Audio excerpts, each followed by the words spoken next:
இந்த ப்ராஜெக்டோட டைட்டில் பார்த்தீங்கன்னா automatic power saving in schools. ஓகேங்களா? இது எங்கெங்கெல்லாம் யூஸ் பண்ணலாம் அப்படின்னு பார்த்தீங்கன்னா ஸ்கூல்ஸு, காலேஜஸ்ஸு, வீடு எங்கெங்கெல்லாம் நம்ம ஹோம் அப்ளையன்ஸ் யூஸ் பண்ணுறோமோ அது நம்ம ஹியூமன் உள்ளே வரையில ஆன், வெளியில் இருக்கையில் ஆஃப்ன்ற கண்டிஷனுக்காக நம்ம இது யூஸ் பண்ணிக்கலாம். ஓகேங்களா? இப்போ இதில் என்னென்ன காம்போனன்ட் யூஸ் பண்ணியிருக்கோம் அப்படின்றது பார்க்கலாம். இங்கே பார்த்தீங்கன்னா இது அடாப்டர். ஓகேங்களா? இதுலேருந்து நமக்கு 12 வோல்ட் கரண்ட் வரும்.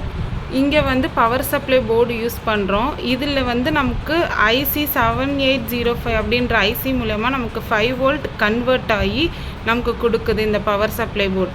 இது பேர் வந்து ரிலே. ஓகேங்களா? இது வந்து நமக்கு ஆன் ஆஃப், இது வந்து எலக்ட்ரிக் சுவிட்சுன்னு சொல்லுவோம். இது வந்து ஆன் ஆஃப் கண்டிஷனுக்காக யூஸ் பண்ணுறோம். ஓகேங்களா?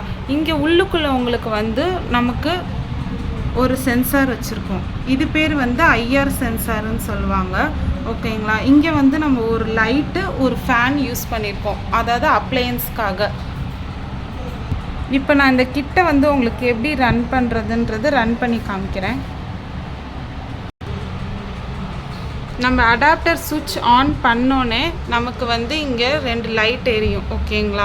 இப்போ வந்து ஐஆர் சென்சார் வந்து உள்ளே நம்ம ஃபிட் பண்ணியிருக்கோம். ஓகேங்களா? இப்போ ஸ்கூல் ஸ்டூடெண்ட்ஸ்லாம் நமக்கு உள்ளே இருக்காங்க அப்படின்னா ஆட்டோமேட்டிக்காக நமக்கு லைட்டும் ஃபேனும் வந்து ஓட ஆரம்பிச்சிடும். ஓகேங்களா? இப்போ ஸ்கூல் ஸ்டூடெண்ட்ஸ்லாம் நமக்கு கிளம்பிட்டாங்க அப்படின்னா ஆட்டோமேட்டிக்காக நமக்கு லைட்டு, ஃபேனு எல்லாமே ஆஃப் ஆகிடும். ஓகேங்களா? நம்ம மேனுவலாக ஆஃப் பண்ணணுன்ற அவசியம் எதுவும் நீட்ஸ் இல்லை.